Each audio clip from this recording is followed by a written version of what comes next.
Yo, Elliot.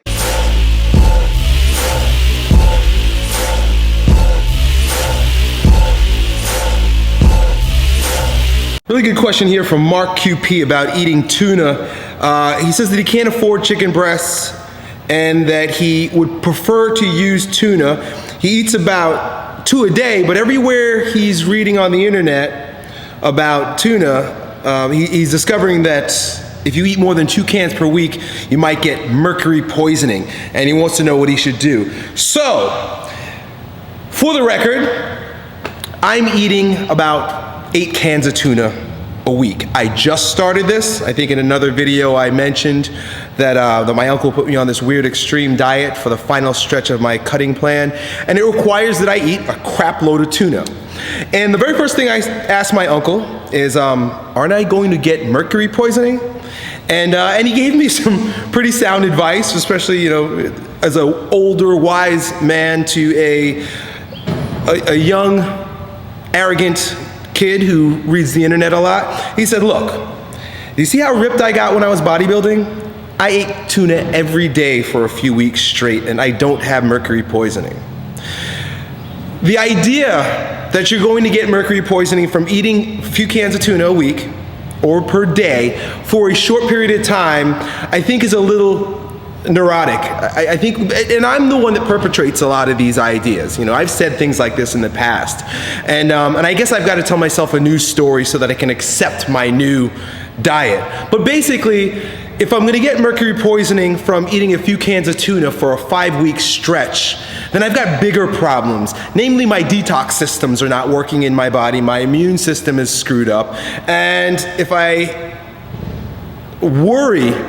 have to worry about mercury poisoning because of the food that I'm eating, then I probably need to be worried about mercury poisoning from the vaccinations that I've had as a child, because thimerosal, which is the preservative that they use in vaccinations, were given to me as a kid.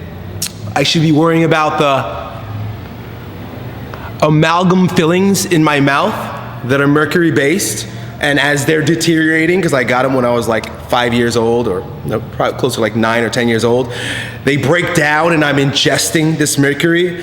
The environmental toxins that are associated with the way that we are treating this planet and our bodies is ever present. It's omnipresent. It's all over the place.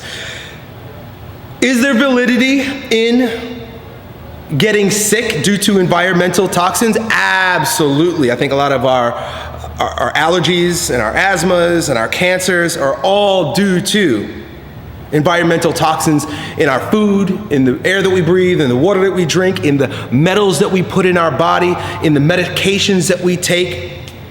So it's happening regardless.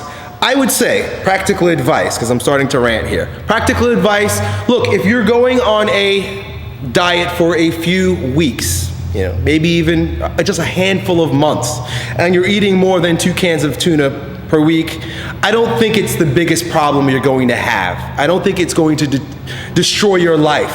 If you're like most young guys, I don't know if you were in college or high school, I didn't remember, you're probably drinking on the weekends. You've got bigger problems with the alcohol you're drinking. You've got bigger problems with the smoke from the cars that you're inhaling when you drive in traffic. You've got bigger problems with the toxins in the water that we drink, the tap water. It's all over. We can't escape it. From the electromagnetic pollution of our cell phones and our cell phone towers and all these things. I mean, you can worry your ass off. I read Dr. Mercola's website, mercola.com, and it could totally make it'll have you panicking about every freaking thing in the world. Like, everything is a death sentence. You can't worry about it. Okay? I don't know what's going to happen, right? You might have mercury poisoning already, right? You might have rashes and headaches, and you don't know why. Maybe you already have mercury poisoning. So, just get over it. Sometimes these are the things that we do to get what we want. It's a risk. Walking outside your house every morning to go to school or work is a freaking risk, right? You might get hit by a car, or an airplane might fall on your head. Get over it and do what you gotta do. Hope that helps. It's just a perspective, not necessarily, super practical. Do what you're gonna do, man. Reach your goals. Talk to you next time. Yo, Elliot.